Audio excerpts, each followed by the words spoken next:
حسین کو دیکھیں گے، زین العابدین علیہ الصلوۃ والسلام کو دیکھیں گے، بقیہ امام کو دیکھیں گے کہ یہ تو اب انسان کو کیا ہوگا، شوق بڑھے گا کہ ان کی عبادت کرے، شوق بڑھے گا کہ ان کی عبادت کرے، کہ بس وہیں روکا جائے گا کہ آپ ان کی عبادت نہیں کر سکتے، ان کے جیسا جو ہے وہ عبادت کے لائق ہے۔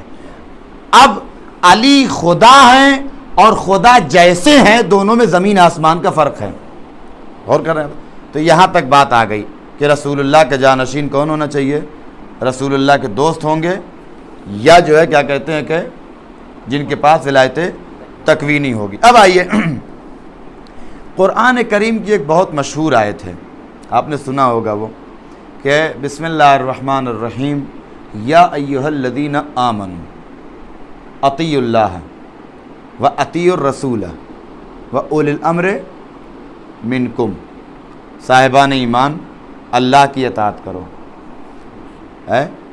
صاحبان ایمان رسول اللہ کی اطاعت کرو اور اولی الامر کی اطاعت کرو۔ آپ یہ بتائیے کہ اللہ کی اطاعت کے جب آرڈر ہوا تو اس میں کوئی باؤنڈیشن لگائی گئی کہ اللہ کی اطاعت کرو مگر یہ کہ کچھ چیزوں میں کرنے کی ضرورت نہیں ہے؟ ایسا ہے کہیں ابھی تک آپ نے سنا؟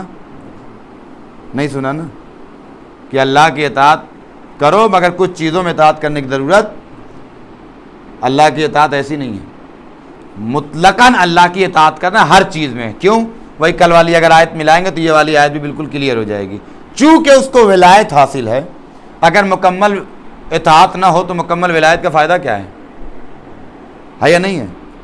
اس کے بعد رسول اللہ کے بھی مطلق اطاعت کا حکم ہوا، کوئی باؤنڈیشن نہیں ہے کہ کچھ چیزوں میں کرنا ہے کچھ چیزوں میں نہیں کرنا ہے۔ اگر آپ پوائنٹ غور کریں تو اس آیہ کریمہ میں دو اطیعوا استعمال ہوا، یا ایھا الذین آمنوا اطیعوا اللہ، اطاعت کرو اللہ کی، و اطیعوا الرسول، اور رسول کی اطاعت کرو۔ اب اگر آپ غور کریں تو ایک مرتبہ جب اطیعوا آ گیا تھا تو آپ لوگوں نے پڑھا ہوگا کنجکشن میں بار بار جملہ دہرانے کی ضرورت نہیں پڑتی، Ali and Haider is going to market, آپ یہ نہیں کہتے کہ Ali is going to market, Haider is going to market, الگ الگ کہنے کی ضرورت نہیں ہے، وہ جوڑ کے کام چل سکتا ہے۔ اللہ کے لیے کیا اطیعوا اللہ، پھر اس کے بعد رسول اللہ کے ساتھ دوبارہ پھر اطیعوا لگ رہا ہے، پھر اولی الامر کے ساتھ نہیں لگا۔ یہ کس وجہ سے جانتے ہیں؟ کہ فرق کرنے کے لیے ہے، کہا کہ اللہ کی اطاعت اور رسول اللہ کی اطاعت میں فرق رہے، کہ اللہ کی اطاعت کا مطلب کیا ہے، یعنی عبادت، یعنی سجدہ کرنا۔ رسول اللہ کی اطاعت اور اللہ کی اطاعت میں یہ فرق ہے کہ آپ رسول اللہ کی اطاعت کرو، سجدہ نہیں کر سکتے، عبادت اس کی ہوگی۔ تو اس کا مطلب کہ اللہ اور رسول اللہ کی اطاعت میں فرق کرنے کے لیے دوبارہ پھر لفظ اطیعوا یوز کیا گیا۔ آگے اولی الامر کے ساتھ کیوں نہیں لگا؟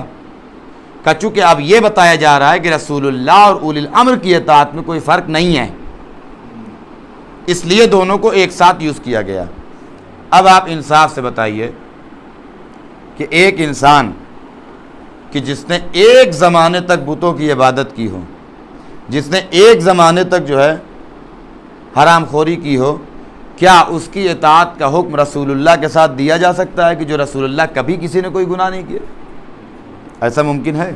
یا وہی مثال آپ لے لیجئے کہ ایک آدمی ایسا ہے کہ جس نے ایک زمانے تک جو ہے کیا ہے غلط کام کیے مگر پھر توبہ کر لی اس نے، اور ایک آدمی وہ ہے کہ جس نے کبھی کوئی غلط کام نہیں کیا۔ عقل کیا کہتی ہے، فالو کس کو کرنا چاہیے؟ ہر دم آدمی وہی جواب دے گا، ظاہر سی بات ہے، یہ پوچھنے والی بات نہیں ہے، بار بار سیدھی بات ہے کہ جس نے کبھی کوئی غلطی نہیں کی اطاعت اس کی ہوگی، اور جس نے جو ہے غلطی کی ہے لاکھ توبہ کر لیا ہو اس کی اطاعت نہیں ہوگی۔ اب اگر مسلمان رسول اللہ کے دوستوں کو رسول اللہ کی کرسی پر بٹھا رہے ہیں، گویا وہ طے کر رہے ہیں کہ رسول اللہ کی اطاعت اور رسول اللہ کے دوستوں کی اطاعت برابر ہے، یعنی آپ رسول اللہ کے دوستوں کی محبت میں رسول اللہ کی اطاعت کو ہلکی کر رہے ہیں۔ جزاکم اللہ۔ رسول اللہ کا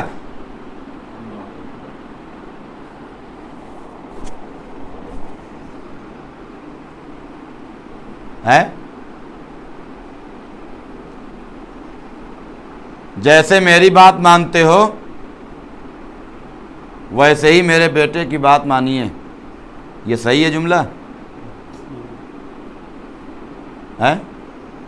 آپ یہ تو کہہ سکتے ہیں کہ جیسے آپ میری بات سنتے ہیں تو میرا بیٹا بھی اگر کچھ کہہ دے تو مان لیجئے گا. یہ تو کچھ حد تک چل جائے. جیسے مجھے مانتے ہیں ویسے ہی میرا بیٹا، یہ غلط ہے. آپ کا اسٹیٹس الگ ہے. آپ کا بیٹا ہم سے 20 سال چھوٹا، اس کا اسٹیٹس الگ، اس کی وجہ سے تھوڑی بات مانی جائے گی. رسول اللہ کا اسٹیٹس کہاں ہے؟ وہ معصوم ہیں، ان کی اطاعت ہم آنکھ بند کر کے کر سکتے ہیں. رسول اللہ نے اگر کہہ دیا دن ہے تو ہم دیکھیں گے نہیں کہ رات تو نہیں ہے، کہہ دیا تو آنکھ بند کر کے رسول اللہ دن ہے. اور اگر نہیں بھی ہوگا تو آپ کہہ دیں تو کھو جائے گا. نہیں ہے؟ رسول اللہ نے اگر کہہ دیا کہ پیر اٹھا لو تو ہم اٹھا لیں گے. ہم جانتے ہیں کہ آپ نے کہا ہے کوئی وجہ ہوگی، آنکھ بند کر کے ہم اطاعت کریں گے. اب آپ اس کے ساتھ، رسول اللہ کے ساتھ آپ ان لوگوں کو لگائیے کہ جو ایک زمانے تک کفر کی منزل پر رہے ہوں، کیا رسول اللہ کی اطاعت میں وہ شامل ہو سکتے ہیں؟ ان کا اسٹیٹس اور رسول اللہ کے اسٹیٹس برابر ہو سکتا ہے؟ نہیں. پھر رسول اللہ کے اسٹیٹس کے برابر کس کا ہوگا؟ جو رسول اللہ کا ہم پلہ ہوگا. تو پھر جو رسول اللہ کا ہم پلہ ہوگا، رسول اللہ کے بعد جانشین کون بنے گا؟ انہی کو تو بننا چاہیے. رسول اللہ کا خلیفہ کون بنے گا؟ انہی کو تو بننا چاہیے. رسول اللہ کا نائب کون بنے گا؟ انہی کو تو بننا چاہیے. رسول اللہ کے منبر پر کون آئے گا؟ انہی کو تو آنا چاہیے. ہے رسول اللہ کی طرح کس کی اطاعت کی جائے گی؟ انہی کی تو کی جائے گی. یا نہیں ادب چھوڑ کے رسول اللہ کے دوستوں کی جائے گی؟ اور اگر رسول اللہ کے دوستوں کی جائے گی تو کوشچن مارک کے سوال کہ کیوں؟ اس کا مطلب یہ ہے کہ آپ نے صحیح معنی میں رسول اللہ کے بعد امامت کی میننگ کو سمجھا نہیں ہے. آپ نے سمجھا کہ یہ حکومت ہے، جبکہ رسول اللہ کے بعد یہ حکومت، یہ منصب الہی ہے حکومت. مگر اس حکومت پر بیٹھنے کا حق کس کو تھا؟ آپ جس کو کہہ رہے ہیں وہ کیا کہتے ہیں اس کا حق آپ کو نہیں. آپ اپنی حکومت بناتے تو جیسے سارے بادشاہوں کو مانا، آپ کو بھی تاریخ میں لکھ دیا جاتا 3 بادشاہ اور گزرے. کیا مشکل ہے؟ ہزاروں بادشاہ جہاں کو 3 اور گزرے. لیکن آپ کہیے کہ ہم اسلامی بادشاہ ہیں تو اسلامی بادشاہ نہیں ہو سکتے. اسلامی بادشاہ وہ ہوگا جو رسول اللہ کا جانشین ہوگا، جو رسول اللہ کا جو ہے ہم پلہ ہوگا، جس کا اسٹیٹس رسول اللہ کے اسٹیٹس کے برابر. اور اسی لیے چونکہ لوگوں نے رسول اللہ کے بعد جانشینی میں اختلاف کر دیا اور آج تک اسلامی حکومت نہیں بن سکی، بنی ابھی تک. اور اسی لیے ایک کو پردہ غیب میں رکھا کہ وہ آئے گا اور اسلامی حکومت قائم ہوگی قائم، اور وہ رسول اللہ کے منبر پر بیٹھے گا. تب دیکھیے گا کہ اسلامی حکومت کا کیا حال ہوتا ہے. کہ روایت کہتی ہے کہ جیسے زمین عدل و انصاف سے، جیسے ظلم و جور سے بھری ہوگی، ویسے عدل و انصاف سے بھر دی جائے گی. اسلامی حکومت جب قائم ہوگی اور جب رسول اللہ کا واقعاً جانشین اور واقعاً اسلامی بادشاہ جب بیٹھے گا تو کہتے ہیں کہ عورت سونے چاندی کے جواہرات سے لدی ہوئی اکیلی راستے پر چلی جائے گی، کوئی اس کو ڈسٹرب نہیں کرے گا. لوگوں کا دل جو ہے لالچ سے، حرص سے ختم ہو چکا ہوگا. بالکل ہر طرف عدل و انصاف ہوگا، مکمل انصاف ہوگا، کسی طرح کا کہیں کوئی ظلم نہیں پایا جائے گا. تو رسول اللہ کا اگر واقعاً جانشین بادشاہ بنا ہوتا اور اسلامی حکومت قائم ہوئی ہوتی تو اتنا بڑا فساد نہ ہوتا.